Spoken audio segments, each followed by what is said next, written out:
नमस्कार, मैं हूं जिल्पा क्षत्रिय और आप देख रहे हो के न्यूज नेशनल हेराल्ड से जुड़े मनी लॉन्ड्रिंग मामले में ईडी ने कांग्रेस की कार्यकारी अध्यक्ष सोनिया गांधी और पूर्व अध्यक्ष राहुल गांधी को समन भेजा है। आपको बता दें कि पूर्व प्रधानमंत्री स्वर्गीय जवाहरलाल नेहरू ने लखनऊ में नेशनल हेराल्ड नामक एक समाचार पत्र की शुरुआत की थी। यह नेशनल हेराल्ड प्रकरण ये है कि जिसमें कांग्रेस के दिग्गजों पर आरोप है जो कि सुब्रमण्यम स्वामी ने लगाए हैं, जिसमें नेशनल हेराल्ड से एसोसिएटेड जनरल लिमिटेड को दी गई संपत्ति गैरकानूनी रूप से यंग इंडिया लिमिटेड में शामिल कर दी गई, जबकि यंग इंडिया लिमिटेड कोई जर्नल या न्यूज़पेपर नहीं था। और यही हमारा आज का चर्चा का विषय भी है। और हमारे साथ आज इस चर्चा में जुड़ चुके हैं भाजपा की ओर से उर्विस कंथारी हमारे साथ जुड़ चुके हैं, कांग्रेस की ओर से दीपचंद राठौड़ हमारे साथ जुड़ चुके हैं, राजनीतिक विशेषज्ञ वासुदेव पटेल हमारे साथ जुड़ चुके हैं और राजनीतिक विशेषज्ञ ज्योति अमीन पटेल भी हमारे साथ जुड़ चुकी है। आप सभी का स्वागत है के न्यूज में। यहाँ पर सबसे पहले दीपचंद जी आपसे शुरुआत करना चाहूंगी। अगर ईडी के नोटिस की बात करें तो कांग्रेस के ऑफिशियल अकाउंट से एक ट्वीट किया गया था। इस ट्वीट में ये लिखा गया कि जब कांग्रेस अंग्रेज हुकूमत के अत्याचारों से नहीं डरी तो ईडी का नोटिस सोनिया गांधी, राहुल गांधी और कांग्रेस पार्टी की हिम्मत को क्या खाक तोड़ पाएगा। हम लड़ेंगे, हम जीतेंगे, हम झुकेंगे नहीं, हम डरेंगे नहीं। जी आदरणीय जलपा जी, अंग्रेजों की हुकूमत से लड़ने के लिए इस अखबार की शुरुआत की गई थी जी। और इस अखबार की वजह से दहशत ही जलपा जी की इस पे बैन लगा दिया गया था। जो आपने भी बताया कि ट्विटर पे जो है बिल्कुल सही कहा है कि कांग्रेस जब अंग्रेजी हुकूमत के अत्याचारों से नहीं डरी तो ईडी की इस छापेमारी से भी नहीं डरेगी। मैं आपको बताना चाहूंगा जलपा जी, जो गुनहगार है उसे सजा मिलनी चाहिए, जी। कानून को अपना काम कर लेना चाहिए। लेकिन अभी जिस तरह की सरकार है उस पे भरोसा नहीं किया जा सकता। तमाम एजेंसियों को अपने हाथों का खिलौना बनाए हुए हैं। विपक्ष में, भारतीय जनता पार्टी में विपक्ष में जितने भी नेता हैं उनके खिलाफ ईडीआई, सीबीआई, इनकम टैक्स काम कर रही है। ऐसा लग रहा है भारत में सारा विपक्ष बेईमान हो चुका है। अगर दूध के धुले हुए हैं तो वो है भारतीय जनता पार्टी के लोग। जलपा जी, आज समय यह है कि को संतुष्ट उनको मत करो, लेकिन भारतीय जनता पार्टी को संतुष्ट करना बहुत जरूरी है। अगर भारतीय जनता पार्टी संतुष्ट होगी तो आप ईडीआई, सीबीआई और इनकम टैक्स की रेड से आप बच जाओगे। मैं आपको स्पष्ट और पूरी जिम्मेदारी से कहना चाहूंगा, जो 2014 से पहले इस केस को बंद कर दिया गया था, लेकिन 2015 के बाद जब माननीय प्रधानमंत्री जी आए, उन्होंने अपनी सत्तारूढ़ सरकार को उनको अच्छा नहीं लगा। उन्होंने जो उस समय के पद अधिकारी थे, जो भी प्रशासनिक अधिकारी थे, उनको हटाया और उनको निरस्त किया और अपने पद का उन्होंने दुरुपयोग करके उन पर दबाव डाला। और 7 साल के बाद अब ये ईडीआई ने दोबारा इनको नोटिस दिया है। चलो, ईडीआई ने नोटिस दिया है, हम संविधान का भी सम्मान करते हैं और कांग्रेस पार्टी हमेशा संविधान और मर्यादा पे भरोसा रखती है। लेकिन मैं आपको पूरी तरह से बताना चाहूंगा, जो नेशनल होल्ड आरोप लगाया गया है ये एक तरह से मनगढ़ंत और काल्पनिक है, जी। क्योंकि आरोप राजनीतिक प्रतिशोध की भावना और उसके अलावा और कुछ नहीं है। देखो, मनी लॉन्ड्रिंग का तो मामला जलपा जी ये बनता भी नहीं है, क्योंकि कोई संपत्ति या कोई पैसे का स्थानांतरण नहीं हुआ है और इसलिए मनी लॉन्ड्रिंग का केस नहीं बनता है। लेकिन जो आज क्या देखा गया कि जहां जहां जब जब चुनाव आते हैं, जब जब विपक्ष पार्टी इन पे हैवी होती है तो उनको उनकी उनकी मतलब प्रतिष्ठा को डैमेज करने के लिए, उनको परेशान करने के लिए ईडीआई, सीबीआई का मतलब उनका प्रयोग किया जाता है। हमने देखा यूपी के अंदर भी देखा, अभी देखा हमारे कई नेता ऐसे हैं जो ईडीआई, सीबीआई के डर से आज भारतीय जनता पार्टी के अंदर मिलना चाहते हैं। उन्हें पता है कि अगर हम इनके साथ नहीं जुड़ेंगे तो ये हमारा कैरियर खराब कर देंगे। उस पर तौर से पहले अशोक के पर भी इन्होंने ईडीआई लगाई थी, शरद पवार जी के ऊपर भी इन्होंने ईडीआई लगाई थी और वीरभद्र जी के ऊपर भी उन्होंने ईडीआई लगाई थी। उस पर तथ्य क्या निकलता है जलपा जी, जब जांच और पड़ताल होती है, जब सुप्रीम कोर्ट में या कोर्ट में केस चलता है तो इनके पास तथ्य नहीं होते। सिर्फ ये उस आज इन्होंने क्या करा है कि माननीय सोनिया गांधी जी और माननीय राहुल गांधी जी की इमेज को, डैमेज को मतलब परेशान करना और उनको मतलब गलत दिखाने की इन्होंने कोशिश करी है। जी, आपके और यहाँ पर मैं आना चाहूंगी उर्विश जी, क्योंकि यहाँ पर सुरजेवाला का भी एक बयान सामने आया। सबसे पहले तो सुनते हैं उन्होंने क्या कहा। नेशनल हेराल्ड मामले में अब प्रधानमंत्री श्री नरेंद्र मोदी ने कांग्रेस अध्यक्षा श्रीमती सोनिया गांधी जी व हमारे नेता श्री राहुल गांधी जी को ईडी से नोटिस जारी करवाया है। साफ है कि तानाशाह डर गया है। साफ है कि शासन के सब मोर्चों पर अपनी नाकामियों को छुपाने में विफल तानाशाह छटपटा रहा है। देश को गुमराह करने के लिए भारतीय राष्ट्रीय कांग्रेस के नेतृत्व के खिलाफ एक घिनौना और कायरतापूर्ण षड्यंत्र रचा जा रहा है।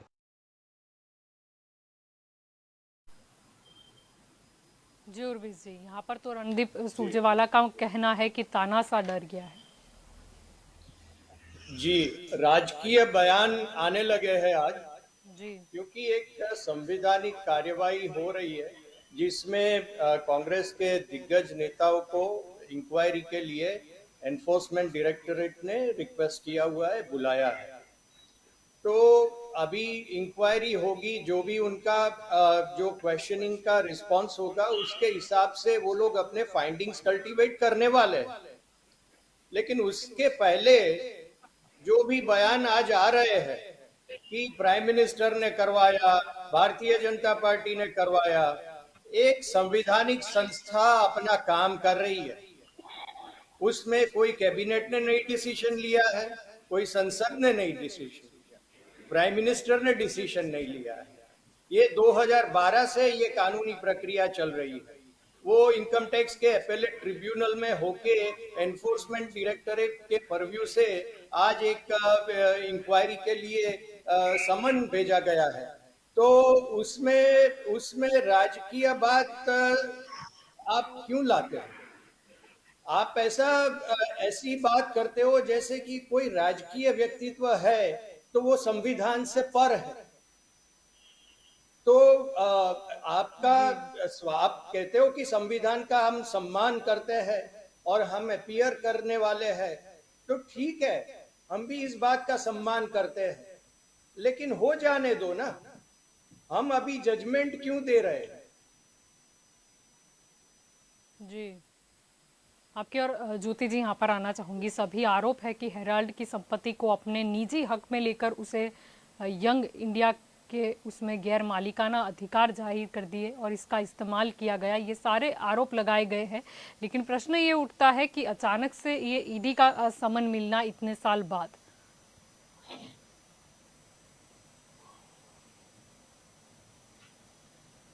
हम आपको सुन नहीं पा रहे ज्योति जी।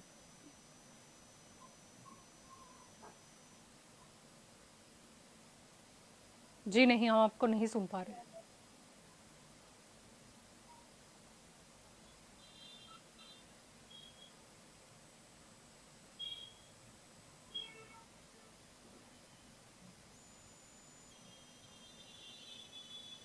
हम आपको सुन नहीं पा रहे। वासुदेव जी, आपके और यहाँ पर मैं आना चाहूंगी। अगर सोनिया गांधी और राहुल गांधी के ईडी के समन का मामला हो, तो जिसके बाद अभिषेक मनु सिंघवी का भी एक बयान सामने आया। उन्होंने भी भाजपा पे प्रहार करते हुए कहा कि भाजपा पर अपने राजनीतिक जो विरोधी है उनको डराने के लिए केंद्रीय एजेंसियों की वो कठपुतली की तरह इस्तेमाल कर रहे हैं। आज जिस तरह से आक्षेप प्रति आक्षेप हो रहे हैं, जी, सत्ता पक्ष विपक्ष को कहता है, विपक्ष सत्ता पक्ष को कहता है। मैं गत 40 साल से ये सुनता आ रहा हूं। सरकार में सत्ता पक्ष विपक्ष में गया, विपक्ष सत्ता पक्ष में आया, ये सारी घटनाएं घटती रहती है। फिर भी जी, ये कहा जा रहा है कि ईडी का दुरुपयोग हो रहा है, सीबीआई का दुरुपयोग हो रहा है। जब कांग्रेस शासन में थी तो बीजेपी वाले कहते थे, अब बीजेपी शासन में आएगी तो जी कांग्रेस वाले कह रहे हैं। तो मेरा ये कहना है कि आप इस व्यवस्थाओं में सुधार क्यों नहीं करते? जितने भी गलत आरोप लगाए हैं, तो गलत आरोप लगाने वाले को सीआरपीसी के तहत 9 साल की सजा हो सकती है। तो हमारा जो न्यायालय है, न्याय तंत्र है, इनका जज है, वो क्यों नहीं ये कर रहा है? और ये सारी चीजें आरोप लगा दिया। आरोप लगाने वाला तो कहीं भी घूम लेता है, और जितने आरोप है उनको कोर्ट में सिद्ध करना पड़ता है कि ये आरोप जी गलत है। तो ये जो व्यवस्थाएं बनी है, इस व्यवस्थाओं को सुधारने की आवश्यकता है। इन लोगों के ध्यान में क्यों नहीं आ रहा है? ये कंप्लेंट पहले से हम सुनते आ रहे हैं। तो आपको जब शासन व्यवस्था में सत्ता पक्ष जब विपक्ष की भूमिका में जाता है और विपक्ष सत्ता पक्ष में आता है, तो उसी समय पर जिन व्यवस्थाओं से विपक्ष को दबाया जा रहा था, विपक्ष को डिमोरलाइज किया जा रहा था, इन सारी व्यवस्थाओं को लेकर सुधार क्यों नहीं करते? हमारे संविधान में जो व्यवस्थाएं हैं, साधारणतः लोकतांत्रिक व्यवस्था में व्यवस्था है वो विकेंद्रित होती है और जनता की सहभागिता होती है। हमारी व्यवस्थाओं में न विकेंद्रितता है, न जनता की सहभागिता है, और तो और न पारदर्शी व्यवस्थापन है, न जवाबदेही है। यदि ये जवाबदेही व्यवस्थापन होता, मान लीजिए कि एक जी आरोप सुब्रमण्यम स्वामी जी ने तो बहुत लोगों पर अगले चरण में भी लगाए हैं, ये नहीं मालूम कि कहीं किसी को भी एक बार सजा हुई हो। तो स्वामी जी जो आरोप लगा रहे हैं, यदि ये सही है तो सजा होनी चाहिए, यदि गलत है तो स्वामी जी को सजा होनी चाहिए। कि क्यों आप कोर्ट का समय बर्बाद कर रहे हो? सारी व्यवस्थाओं का एक तो कुल मिलाकर ये जो व्यवस्थाओं का दोष है, मुझे लगता है कि व्यवस्थाओं का दोष नहीं है, लेकिन फिर भी जो इसका जो इसको कहते हैं ना जवाबदेहिता, जी न अधिकारियों की जवाबदेहिता प्रजाजन से है, न न्यायाधीश की जवाबदेहिता सिस्टम से है। तो जिनकी जवाबदेहिता बनती है और वो पालन नहीं करता है, तो इनको सजा नहीं हो रही है। और तो और आप प्रावधान कानून में प्रावधान कितने होंगे? लोग एकत्र होकर जज को अरेस्ट कर सकते हैं, ऐसा भी सीपीआरसी में प्रावधान है। और बॉम्बे में हाई कोर्ट के जो जी चीफ जस्टिस थे, जो अभी रिटायर हो चुके, इनको अरेस्ट करने के लिए 10-15 वकील पहुंच गए, इनके डैश पर पहुंच गए और आदेश भी बजाया, पुलिस को बुलाया, ठीक है, बाद में सबको छोड़ दिया। पर लेकिन बाद में जब ये रिटायर्ड हुए तो 250-250 वकील, 250-300 वकील एकत्र हो गए उनको अरेस्ट करने के लिए कि हमारा अधिकार है। तो जी जो अधिकार संविधान ने दिए हैं, संविधान के लिए बहुत लोग बोल रहे हैं, लड़ रहे हैं, लेकिन जी संविधान में जो चीज जवाबदेहिता वाली नहीं है, इसलिए पावर के आधार पर डिले, डिस्क्रिमिनेशन और डिस्क्रिशनरी पावर के आधार पर जो चीजें प्रशासन चला रही है, न्याय व्यवस्था चला रही है, इस व्यवस्थाओं को जवाबदेही यदि बना लिया होता, जैसे मान लीजिए कि कांग्रेस का जी शासन था, जब वाजपेयी जी बड़ा प्रधान बने, बीजेपी का शासन गया, पहले मुरारजी भाई का भी आया था ना, उसी समय पर आप विपक्ष वालों ने सुधार करने की आवश्यकता थी, क्योंकि आप सीबीआई, ईडी से, इनकम टैक्स से पहले परेशान हो चुके हैं।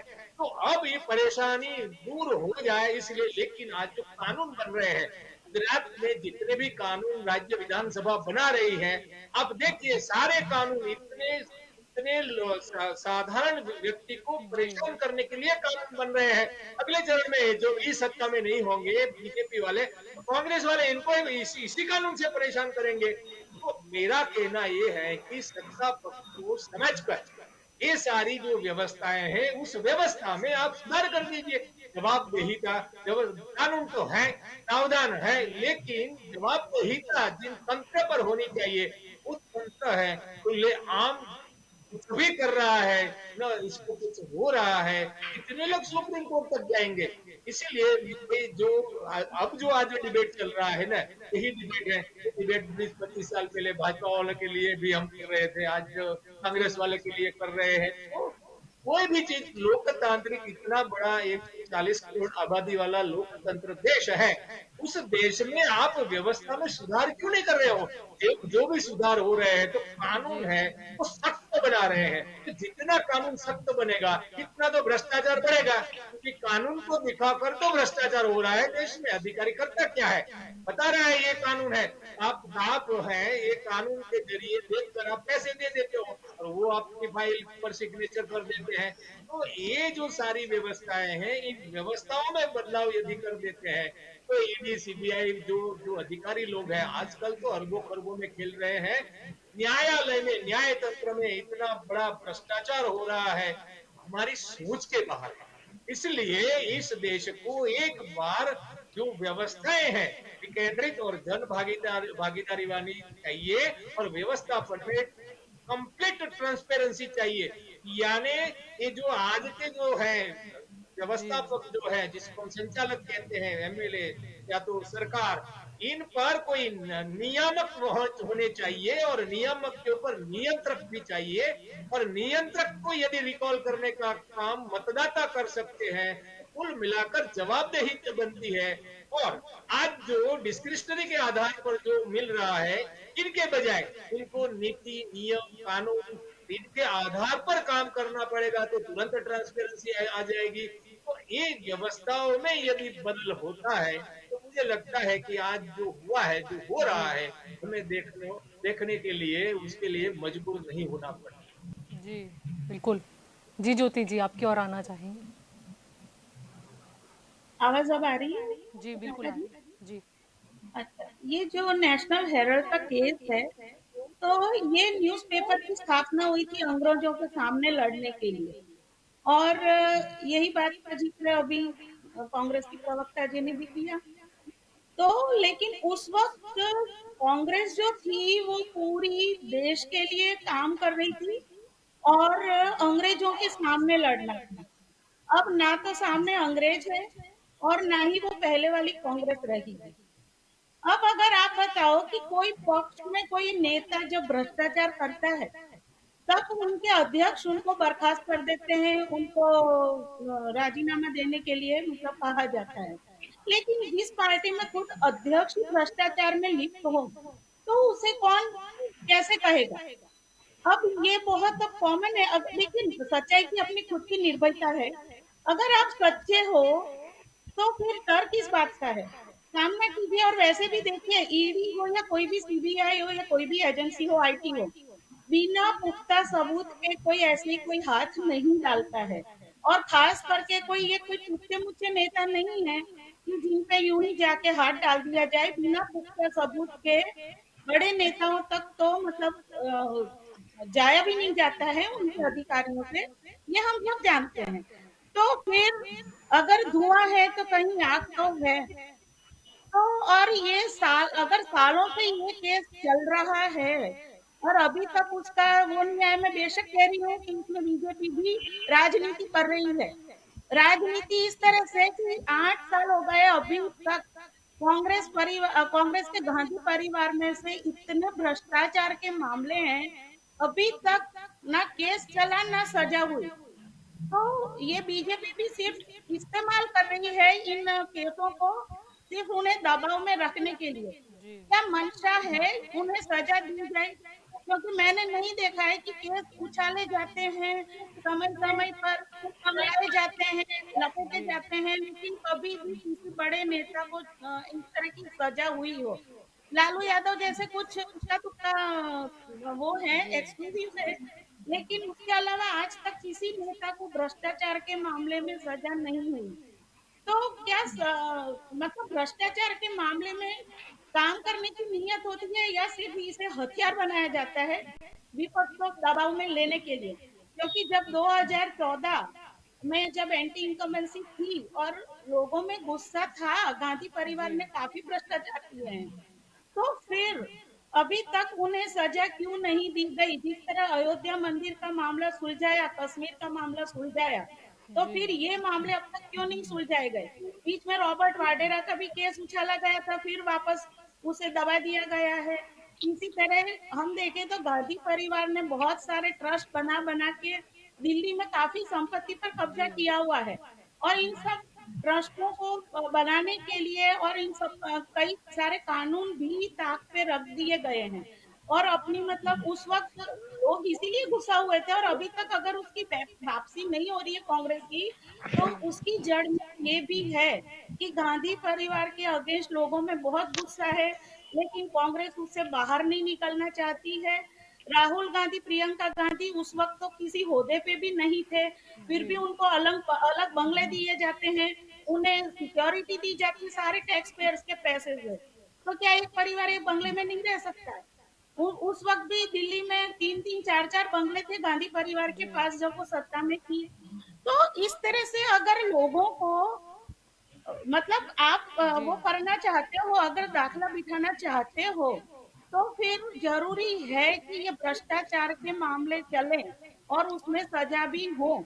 लेकिन हाँ, ये भी तैयारी, जैसे वासुदेव काका ने कहा कि पूरी सिस्टम को अब सुधारने की जरूरत है, क्योंकि फिर ये खेल बन जाता है, क्योंकि आज बिना भ्रष्टाचार के कोई नेता हो ये हो ही नहीं सकता।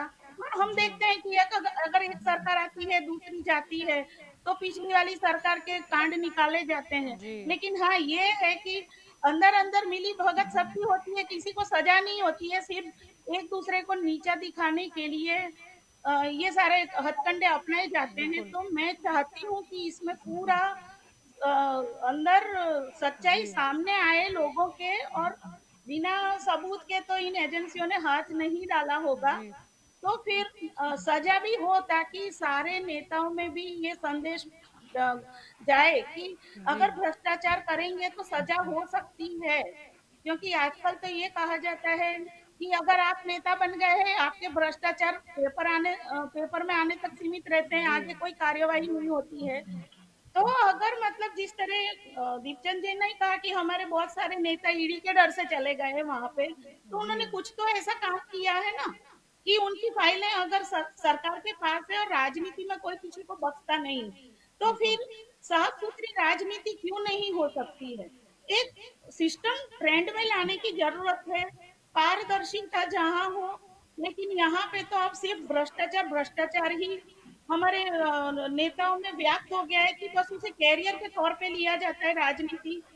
तो ये सारा जब तक है हमारा देश उबर नहीं पाएगा। हम कितनी ही चाहे बातें कर ले, लेकिन सच्चाई में फिर हमारा देश बहुत धीमी गति से प्रगति कर रहा है, जहां तक उसको अभी तक पहुंच जाना चाहिए था इन भ्रष्टाचारों के चलते ही नहीं पहुंच पा रहा है। जलपा जी।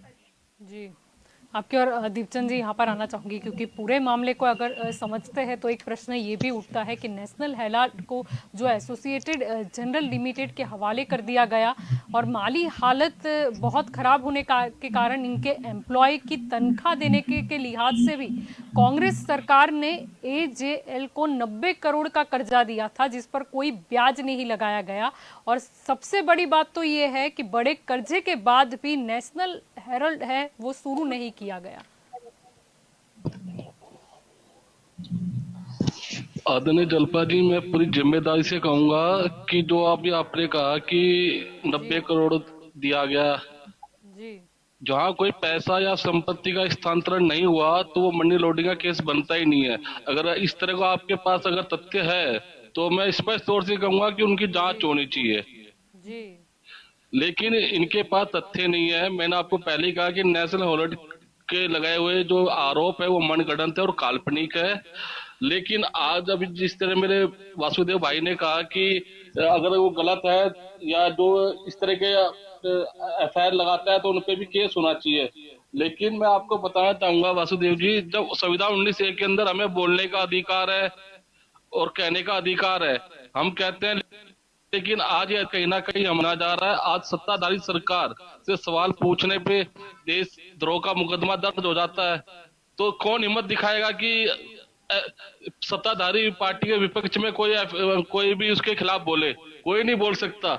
आज जितने भी मुद्दे हैं राजनीतिक पार्टी के, कोई सी पार्टी बता दी जलपा जी जो जमीनी स्तर पे काम कर रही हो, चाहे आम आदमी पार्टी हो, चाहे एसपी हो, चाहे बीएसपी हो, जो कोई सी भी पार्टी बता दी। एकमात्र ऐसी पार्टी है कांग्रेस पार्टी जो जनमानस के मुद्दे उठा रही है। आज देश पूछ रहा है रोजगार का समाधान दे दीजिए, देश पूछ रहा है समर्थन मूल्य का कानून बना दीजिए, देश पूछ रहा है कि रोजगार जो युवा जो रोजगार मांगे उसको रोजगार दे दीजिए। आज रुपया इतना कमजोर कैसे होता जा रहा है, डॉलर बढ़ता क्यों जा रहा है, ये जितने भी कारण है ये कौन उठा रहा है? ये कांग्रेस पार्टी उठा रही है। इसलिए नाकामी को सत्ताधारी सरकार अपनी नाकामी को के लिए आज तानाशाह खुद फड़फड़ा रहा है और कांग्रेस पार्टी नहीं और सीना ठोक कर ईडी का सामना करेगी। मैं आपको बताना चाहूंगा जलपा जी, ये छापेमार और ये ईडी सियासी प्रयोग होता है। भारतीय जनता पार्टी चाहे यूपी में हो चाहे देश में हो, वो नतीजे पे नहीं नजारों पे विश्वास करती है, वो तरक्की पे नहीं तमाशों पे विश्वास करती है, वो उपलब्धियों पे नहीं उन्माद पे विश्वास करती है। दूसरों के किए हुए कामों को उनके नामों को बदलकर तालियां बटोरने में विश्वास करती है। और चुनाव से पहले आपने जो उद्घाटन और शिलान्यास की बात देखी होगी, फीते काटने का काम करती है। आज अनुमन निकम्मी नकारा विफल सरकार होती है जिन्हें साम दंड भेद के लिए कुछ और हथकंडे अपनाने पड़ते हैं और ये सारे हथकंडे में से दो महत्वपूर्ण हथकंडे जलपा जी, पहला विफलताओं की डाल बना के धार्मिक उन्माद और सांप्रदायिक को बढ़ावा देना।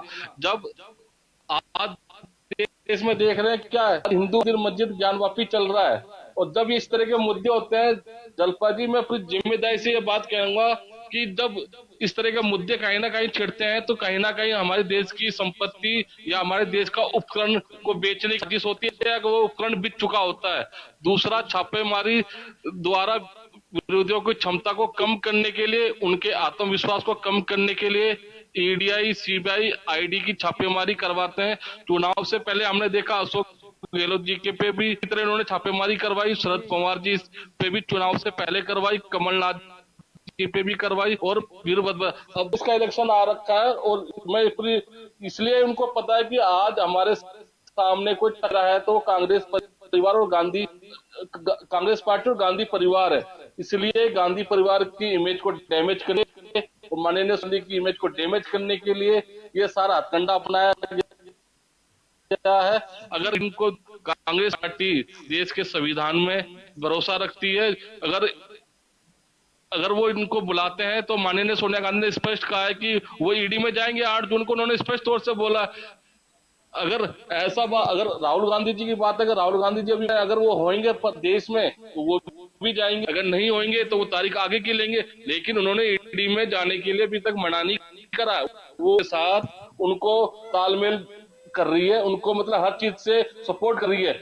अगर हम सपोर्ट नहीं करते तो हमारे पे सवाल उठने वाजिब होते। लेकिन आपने जो बात बताऊं, कोरोना काल के अंदर पप्पू यादव ने क्या करा, भारतीय जनता पार्टी के जितने भ्रष्टाचार थे, जो उनकी एम्बुलेंस थी वो भ्रष्टाचार में चल रही थी, उसको उजागर करा। उसके ऊपर उन्होंने उसके 20 साल पुराने केस खोल दिए और उनको पप्पू यादव को अंदर डाला गया। आप बोल रहे हो कि कोई भी आम आदमी जाकर सत्ता दला कुछ भी बोल सकते, जब एक किसान से आम आदमी कहां से होगा जलपा जी, आप मुझे जवाब दीजिए। जी, आपकी और अभी यहाँ पर उर्वी जी आना चाहूंगी, क्योंकि भाजपा की बात करें तो उन्होंने भी सोनिया गांधी और राहुल गांधी पर निशाना ताका। अगर जेपी नड्डा की बात करें तो उन्होंने कहा कि चार्जशीट के खिलाफ वे कोर्ट नहीं गए बल्कि जमानत मांगने गए, मतलब कि वे दोषी है।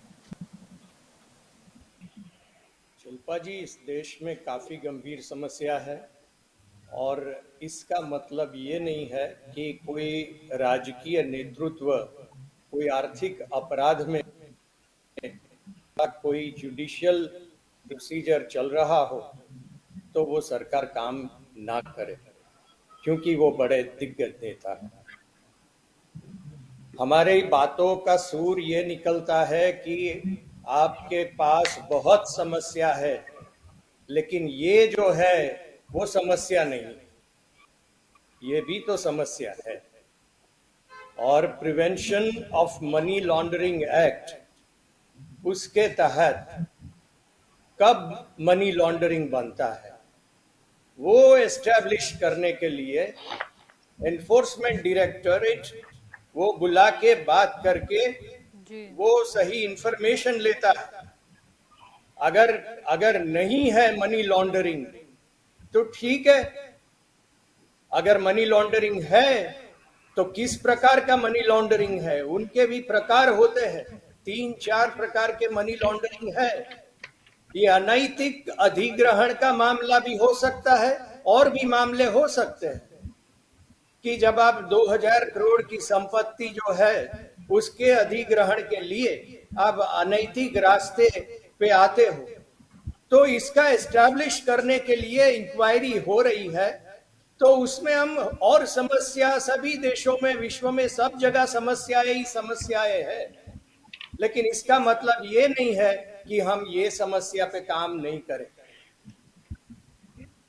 जी, आपकी और यहाँ पर वासुदेव जी आना चाहूंगी। मूल मुद्दा वही है कि हर एक पक्ष है वो आक्षेप प्रति आक्षेप तो होते हैं, कहीं मामला दर्ज भी होता है, चलता भी है, हम तो जमानत तक देख लेते हैं। लेकिन प्रश्न आम आदमी के मन में ये भी उठता है कि अगर ये भ्रष्टाचार के आरोप सही है या इतने बड़े भ्रष्टाचार के आरोप लगे हैं तो क्या इतनी इजीली जमानत मिल जानी चाहिए, या फिर प्रश्न ये भी उठता है कि जब इतने बड़े आरोप लगते हैं, अगर वो आरोप झूठे हैं तो फिर आगे क्या? देश की जो न्याय व्यवस्था है, ये न्याय व्यवस्था जिस तरह से चल रही है, 6 करोड़ केस पूरे देश में पेंडिंग पड़े हुए हैं, गुजरात में 15 लाख है। इतनी बड़ी संख्या में केस पेंडिंग है, फिर भी न्याय तंत्र की व्यवस्थाओं में सुधार करने के लिए कोई सोच ही नहीं रहा है। या तो पेंडिंग केस हो रहे हैं तो जो ड्यूटी जज अपने दे रहे हैं, जिनके आधार पर यदि ये सही नहीं ड्यूटी कर रहे हैं, इसकी वजह से होता है, तो जज को आप दंडित करिए। वैसे भी संविधान में जैसे हमारे प्रशासनिक अधिकारी है, इतने ही अधिकार जजों के हैं। ऐसा नहीं है कि जज यानी कोई कोर्ट है इसलिए भगवान का स्वरूप है, ऐसी व्यवस्था नहीं है। तो मेरा कहना यह है कि जन साधारण सुप्रीम कोर्ट के चीफ जस्टिस ये बार बार कह चुके हैं कि न्याय के लिए कोर्ट की ओर देखना छोटे व्यक्ति के लिए बहुत बड़ा पाप है। आप छोटा व्यक्ति कोर्ट की ओर देख ही नहीं सकता, यदि देखा तो वो बर्बाद हो जाएगा, न्याय कभी नहीं मिलेगा। जब ये जो बातें हैं सुप्रीम कोर्ट के जस्टिस कर रहे हैं, सीजीआई भी बार बार निवेदन कर रहे हैं, इन व्यवस्थाओं में कोई सुधार चाहिए, वहीं पर कोई सुधार नहीं हो रहा है। और तो और जो कानून है उनको लागू करने के लिए इनकी जवाबदेहिता ही नहीं बन रही है। तो साधारण व्यक्ति आज देश में परेशान इसलिए है कि इनकी समझ में जो प्रेस में आता है, मान लीजिए कि 14 के पहले जितने भी कांग्रेस सरकार पर आरोप लगे, 2G वाला मामला ले लो, कोयला वाला मामला ले लो, एक भी जगह एक भी व्यक्ति को सजा नहीं हुए, 7 साल 8 साल तो चले गए। उन लोगों को ही लगता है कि सही अर्थ में एक है वो भ्रष्टाचार का केस है कि नहीं। होता क्या है इसमें, मान लीजिए कोयला वाली बात है, कोयला वाली बात में जो रॉयल्टी के आधार पर जो दिए जाते हैं, तो इनमें 2 धारणाएं हैं। एक धारणा ऐसी है कि यदि हम कम रॉयल्टी से कोयला निकालने के लिए परमिट किया जाए तो ये कोयला बाजार में कम कीमत पर जाएगा, फिर बाजार में कोयले के आधार पर जो प्रोडक्शन बनती है, जो सेवाएं बनती है, वो सस्ती रहेगी, तो अपने आप नागरिकों को ये सुविधा ठीक मिलेगी। वो एक दूसरा कॉन्सेप्ट ऐसा है कि नहीं, रॉयल्टी तो पूरी लेनी चाहिए। मान लीजिए 30,000-20,000 करोड़ वाली रॉयल्टी का 1,40,80,000 करोड़ तक एक कीमत गई, ठीक है। तो क्या हुआ इसमें कि इसमें होता ये है कि इनके आधार पर जो प्रोडक्ट बनते हैं, जो सर्विसेज बनते हैं, वो लोगों को महंगी मिलती है, तो आखिरकार तो लोग ही लूटे जा रहे हैं ना। तो एक कॉन्सेप्ट है। तो हुआ क्या इसमें कि कम दाम पर नहीं, मैक्सिमम दाम पर दिए, जो कम दाम पर देते थे और प्राइस है वो मैक्सिमम ले रहे थे, इसलिए साधारण प्रजा और लूटी जा रही थी। तो ये अलग अलग जो कॉन्सेप्ट है, इसके बारे में सरकार को या तो जो प्रशासन कर रहे हैं, इनका क्लैरिटी होना चाहिए, लोगों के सामने क्लैरिटी रखनी चाहिए कि ये हमारा कॉन्सेप्ट है कि जो हम निसर्ग से लेते हैं उनमें हम कोई पैसा नहीं, सरकार नहीं लेगी, तो अपने आप सारे प्रोडक्ट हैं इनकी कीमत कम रहेगी, और कम रहेगी तो विदेश से जो प्रोडक्ट आ रहे हैं, ये प्रोडक्ट है सही मायने में इनके अपना ब्रांडेड प्रोडक्ट सस्ता मिल सकता है, यदि आपने रॉयल्टी ही ज्यादा ले ली तो कीमतें बढ़ जाएगी, देश का सामान कोई नहीं खरीदेगा और विदेशियों का सामान यहाँ बेचा जाएगा। तो देश हित में कौन सी पॉलिसी आवश्यक है, और ये पॉलिसी ट्रांसपेरेंट तो होनी चाहिए ना, लेकिन ट्रांसपेरेंट नहीं है। एक किसी ये जो अकाउंट वाला है वो रिमार्क लिख देता है, इनके आधार पर प्रेस वाले टूट पड़ते हैं, लिख देते हैं इतने लाख करोड़ का भ्रष्टाचार हो गया, कोई न कोई आरोप लगाकर कोर्ट चला जाता है, 5-10 साल तक ये चलता है और फिर कुछ भी नहीं निकलता है।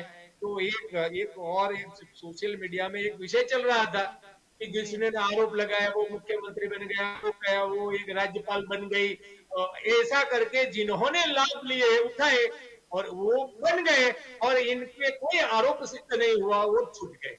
तो ये जो सारी प्रक्रियाएं देश में पूरे देश के नागरिकों के सामने जो घटनाएं घट रही है, नागरिकों को जिस तरह से जो व्यवस्थाएं मिलनी चाहिए वो मिल नहीं रही है, तो लोकतंत्र व्यवस्था काहे की, कहां पर लोकशाही है, लोकतंत्र व्यवस्था है, तो संपूर्ण साम्राज्यवादी लोकशाही व्यवस्था है, जिनमें एक बार वोट करने के बाद जो मतदाता है तो अर्जदार बन जाता है, एक भिखमंगा हो जाता है, और जिनके पास ये सारे पावर चले जाते हैं वो सम्राट हो जाते हैं। तो आज के जो चुनकर आने वाले लोग हैं, जो सत्ता में बैठते हैं, सिलेक्ट होकर ऑफिसर बनते हैं, वो तो सम्राट की तरह घूम रहे हैं, सम्राट की तरह भ्रष्टाचार कर रहे हैं।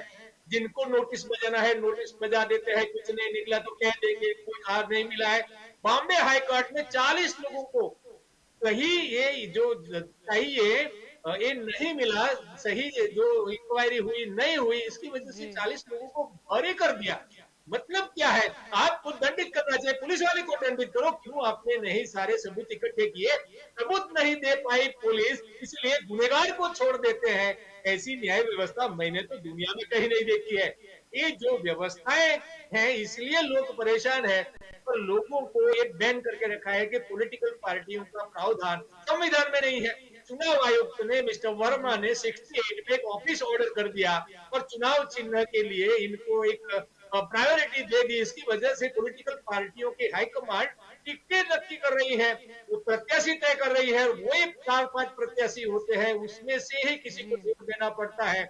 कश्मीर में एक चुनाव हुआ था, ये एमएलए को 7 वोट मिले थे, वो प्रत्याशी है वो प्रतिनिधि बन गया, घोषित हो गया। तो एक पूरी जो प्रक्रिया बना के रखी है, उस प्रक्रिया में लोगों के पास कोई रास्ता छोड़ा ही नहीं है।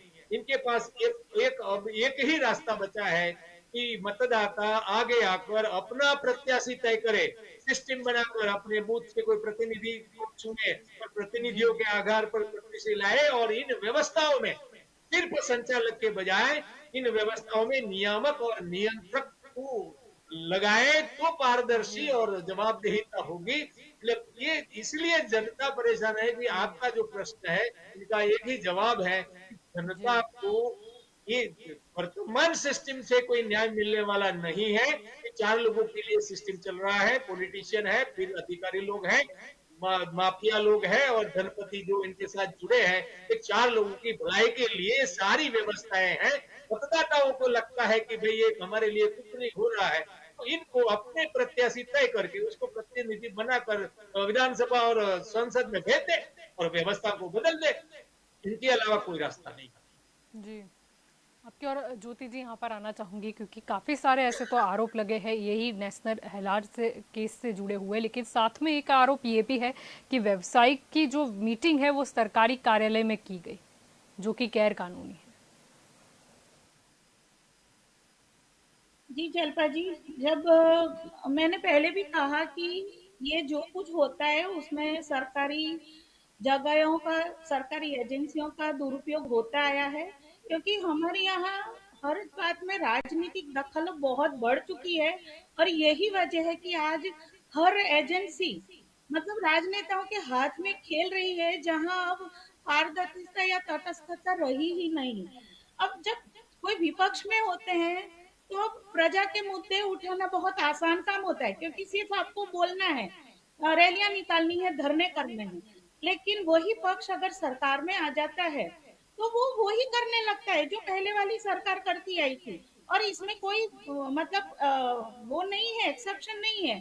कांग्रेस भी वही कर रही थी, भाजपा भी वही कर रही है। जब भाजपा विपक्ष में थी तब जनता के मुद्दे इतने जोर शोर से उठाए गए थे कि जनता को लगा था कि बहुत कुछ बदल जाएगा, लेकिन ऐसा कुछ हुआ नहीं, बल्कि महंगाई बढ़ गई और कुछ बिल्कुल तुगलकी मुद्दे ठोक दिए गए, नोटबंदी जैसे।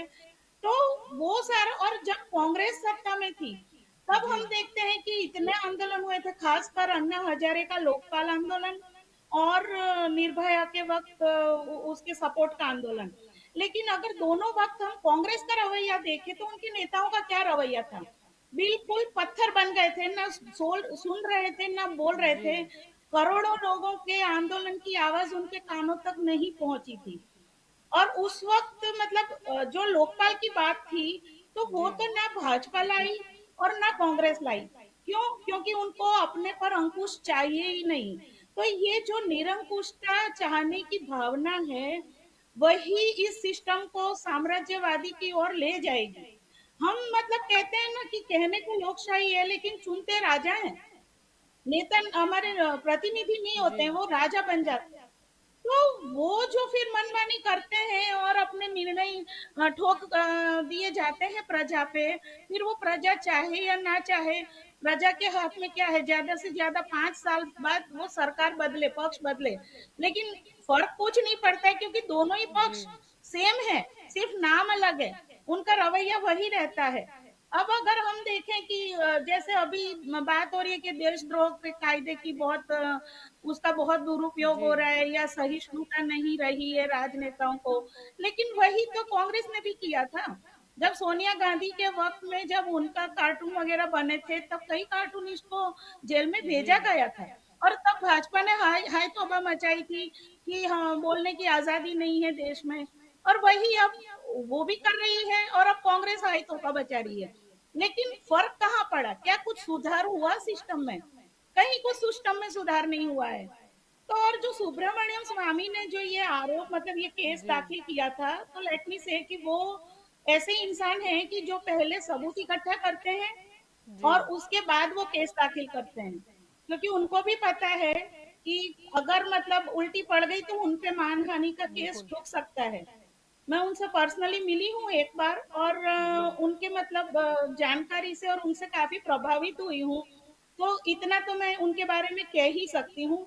हाँ, ये बात जरूर है कि उनका इस्तेमाल किया गया है, बाद में उनको साइड ट्रैक कर दिया गया। उनकी जानकारियों का उनके उसका कांग्रेस ने और भाजपा ने दोनों ने उनका उपयोग किया है। लेकिन हाँ, वो जो सच्चाई के लिए लड़ते हैं वो इन सब चीजों की परवाह नहीं करते हैं। और जहां तक है अपने पर्सनल फायदे की बात, तो ये हर नेता अपने अपने लेवल पे करता ही है। अब चूंकि आज कांग्रेस की बात निकली है तो मैं अब कांग्रेस की बात कहूंगी कि जैसे प्रियंका गांधी का बंगला है हिमाचल प्रदेश में शिमला में, अब वो भी काफी विवादों में रहा था जब बना तब से लेके, क्योंकि सारे के सारे नियम तोड़ मरोड़ दिए गए थे और इसमें दोनों पक्षों की सरकार शामिल थी, क्योंकि वो एक बहुत लंबा प्रोसेस चला था 2007 से लेके 13 तक, शायद उससे भी पहले। तो उस वक्त बारी बारी से हिमाचल में भी सब भाजपा की भी सरकार आई थी, कांग्रेस की भी सरकार आई थी, और उसके लिए जो उनको इजाजतें देनी थी, एक तो हाई सिक्योरिटी जोन था, किसी और को वो इजाजत नहीं मिली है, लेकिन सिर्फ प्रियंका गांधी को मिली। तो ये जो सारे हैं तो वो क्या है, अपने मतलब ओहदे का उपयोगी है और अपना जो नियमों को तोड़ मरोड़ करने की है। तो भाजपा वाले भी जानते हैं कि कल को अगर हमें भी हो सकता है कांग्रेस की जरूरत पड़ जाए, तो वो एक दूसरे के साथ मिली भगत चलती है, भाग बटाई होती है। हाँ, कभी कभी किसी को दबाव में लाना हो तो उसके ऊपर का एक केस ऊंचा कर दिया जाता है, नतीजा है ये मैं अपेक्षा रखती हूँ कम से कम। बाकी ये तो सारे राजनीतिक खेल हैं, चलते रहेंगे। जी जलपा जी। आपकी और दीपचंद जी यहाँ पर आना चाहूंगी। अगर 2012 की बात करें या 2015 के बाद जब ये केस दर्ज हुआ तो कांग्रेस ने इसके बाद खामोशी क्यों रखी? अगर आप जैसे बता रहे थे कि 90 करोड़ और ये 2000 करोड़ की संपत्ति, ये सब बातें मनगढ़ंत है, तो कांग्रेस को भी इसके ऊपर कड़ा इसका विरोध करके कहीं ना कहीं सामने आने की जरूरत थी।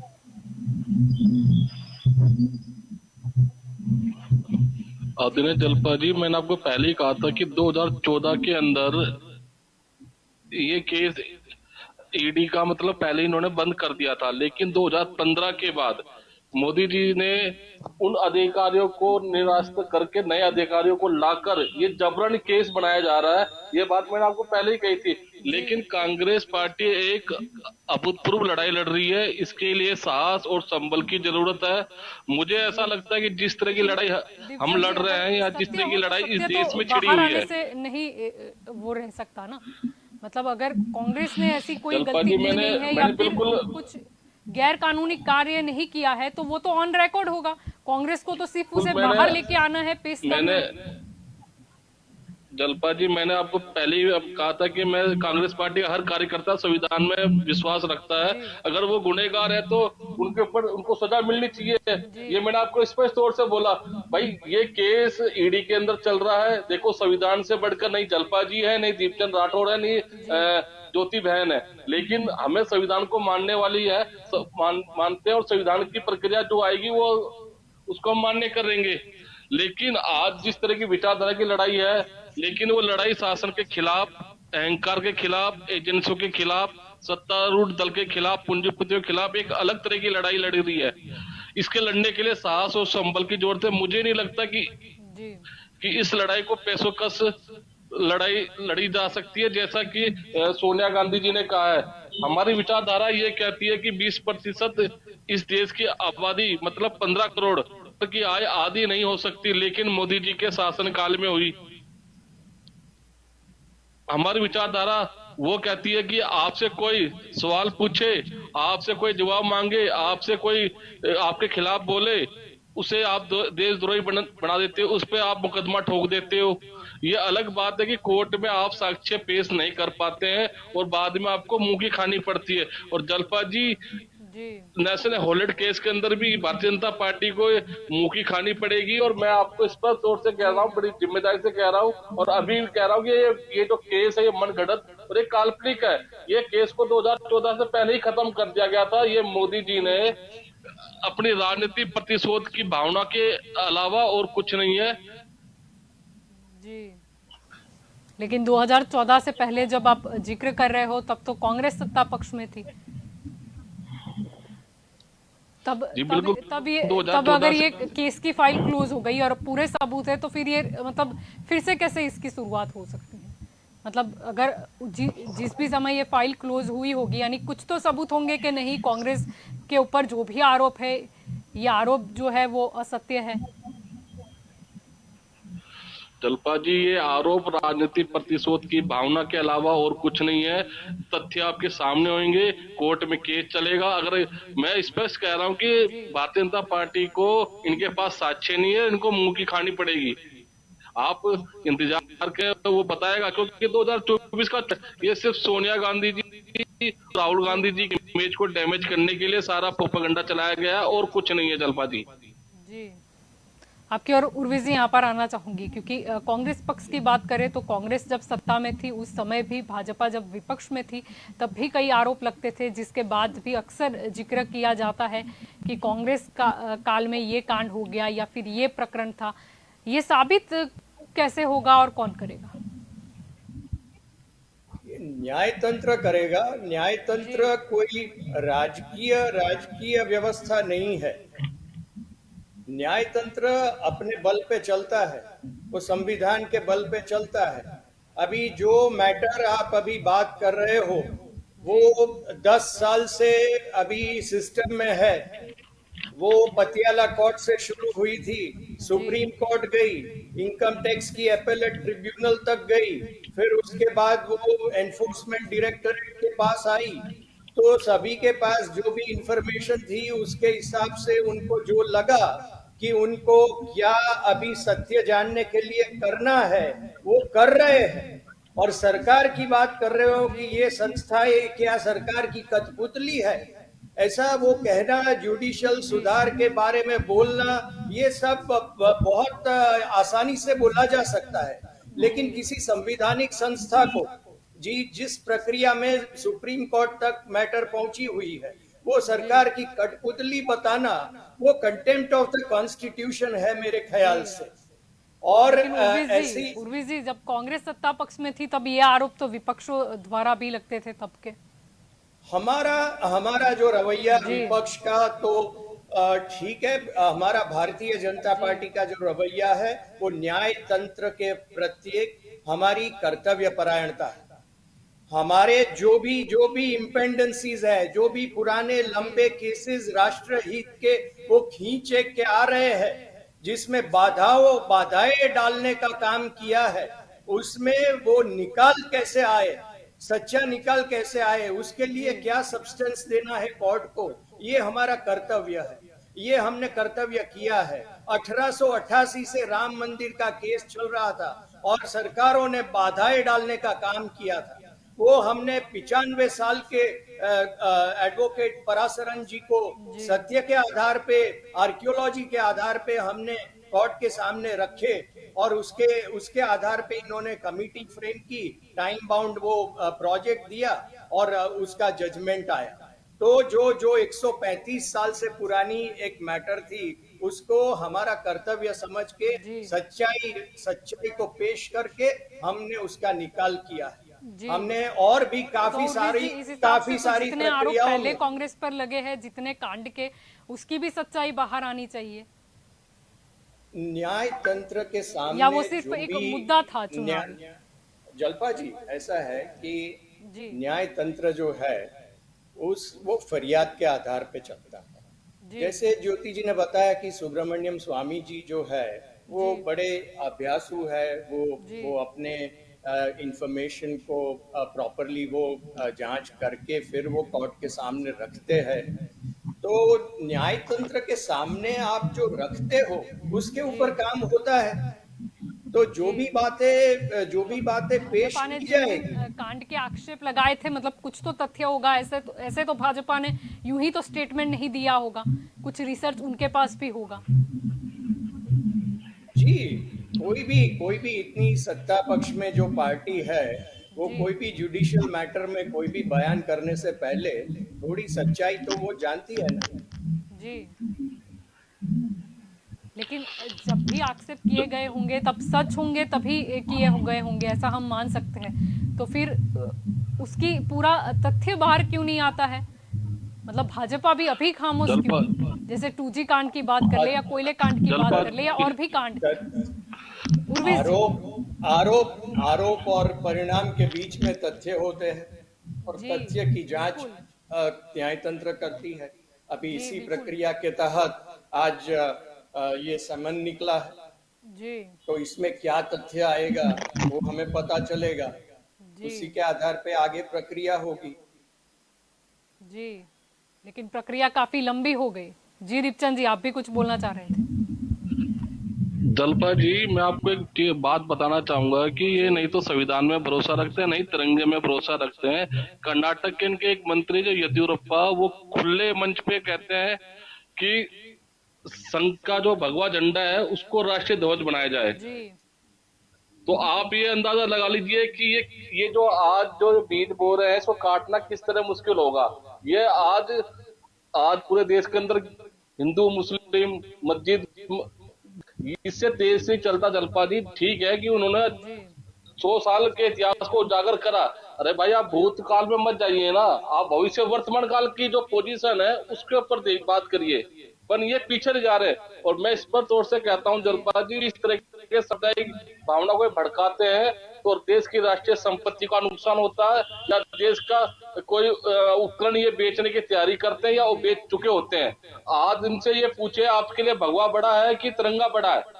आपके मंत्री को आप बर्खास्त करेंगे? नहीं करेंगे, क्योंकि आप आज सत्ता में बैठे हो, इसलिए आपको वो आदमी अच्छा लग रहा है। और आप नहीं तो राम के हो, आप किसी के भी नहीं हो, नहीं जनता के हो नहीं राम के हो। आपने राम के नाम पे भी हमने देखा 5 करोड़ की प्रॉपर्टी 5 मिनट में 16.5 करोड़ में बिक जाती है।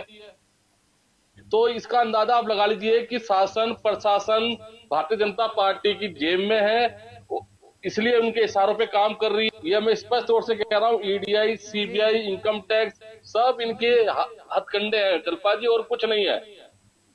जलपा जी, जो दीपचंद जी ने बताया कि हम तिरंगा में भरोसा नहीं करते, कॉन्स्टिट्यूशन में भरोसा नहीं करते, तो आप अपने मंत्री को बर्खास्त करिए सर। मैं मांग करता हूँ ये आपसे। बीच में मत बोलिए, आपका भी अपॉर्चुनिटी आएगा तब आप बोलिए। आप बोले थे तब हम सुन रहे थे आपकी बात दीपचंद जी।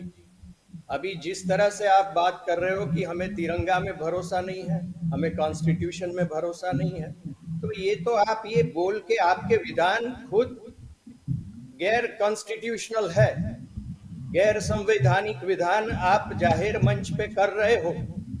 वो आप जिम्मेदारी से आपको ये बताना चाहिए कि क्या है आपके खुद के तिरंगा, सांसद और खुद के क्या मंत्री क्या संविधान है। ये तो आपके बयान ये कितना जायज नहीं बोलोगे। आपके बयान कंटेम्प्ट, बदलने आप की बात अपमान करना कर रहे कितना हो। जायज? आप भगवा बड़ा है अपमान कि कर रहे तिरंगा हो बड़ा है? आप अपनी पैंट आप दिखा। तिरंगा का ये सवाल पूछ के आप तिरंगा का अपमान कर रहे हो। ये सवाल पूछ के आप संविधान का अपमान कर रहे हो। उर्विश जी, जलपा जी, आप नेता के इस तरह बयान को आप सही मानते हैं या गलत मानते हैं, आप इतना तो नाम बता डालिए दीजिए। यूट्यूब पे नाम डालिए, उसको आप बर्खास्त करोगे कि नहीं करोगे? मैं मांग करता हूँ। ऑफ द कॉन्स्टिट्यूशन बनता है। जलपा जी, ये सिर्फ हिंदू मुसलमान की राजनीति करते हैं और कुछ नहीं है। मैं पूरे जिम्मेदारी से कह रहा हूँ, आप यूट्यूब पे केएस येदियुरप्पा का नाम डालिए, वो बयान दे रहे हैं और बाइट दे रहे हैं। आपको विरोध के अलावा कुछ एक भी ठोस मुद्दा आपको मैंने सच्चाई बताई लेकिन तो उर्विश जी, आपको आप उसमें घबरा गए। बात करेगा तो मैंने विरोध आपको होगा। सच्चाई बता, आप घबरा गए। आपके पास जवाब नहीं है, आप सिर्फ बातों को घुमा रहे हो इधर उधर। आप नॉन कॉन्स्टिट्यूशनल बातें कर रहे हो ठीक है, और फिर आप बोल रहे हो मैं ठीक है, बिल्कुल उम्मीद जिम्मेदारी करते से हैं कह कि रहा जहाँ हूँ, से ये उसी बात साल हुई है, वहाँ आप पर यूट्यूब के अंदर बात कर रहे जाइए, हो। उस आपके सांसद को, मंत्री को उसको बर्खास्त कीजिए। मैं मांग कर रहा हूँ ये। आप बिल्कुल गैर जिम्मेदाराना बयान कर रहे हो। किसने किया उर्विश जी? मैं आपको चंद YouTube जी पे को दिखाता बोल रहे हूँ। हो या जिन नेता ने ये बयान दिया?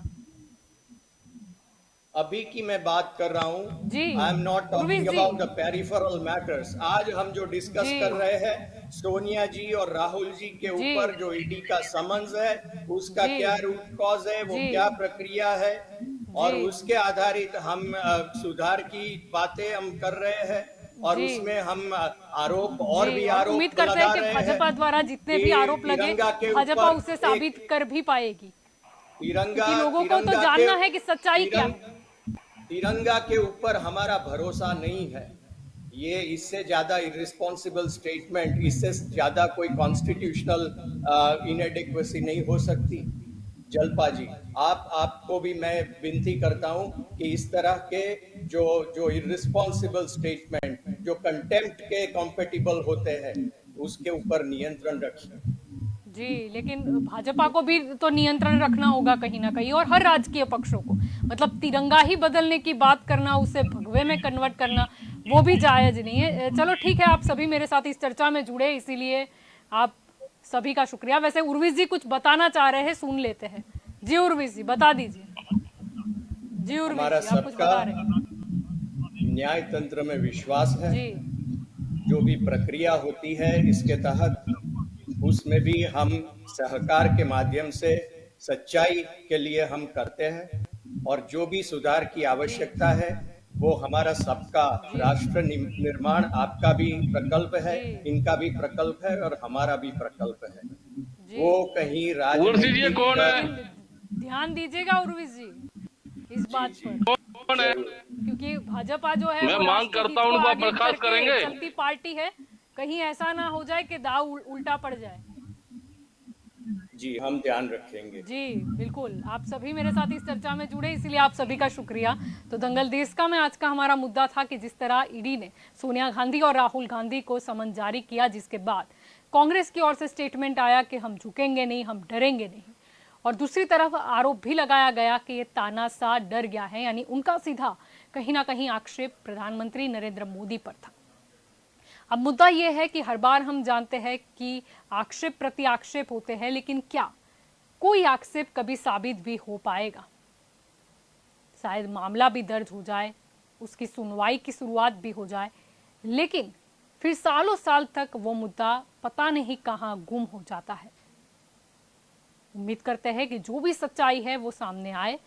तो दंगल देश का में अभी बस इतना ही। ज्यादा जानकारी के लिए आप जुड़े रहे के न्यूज के साथ। नमस्कार।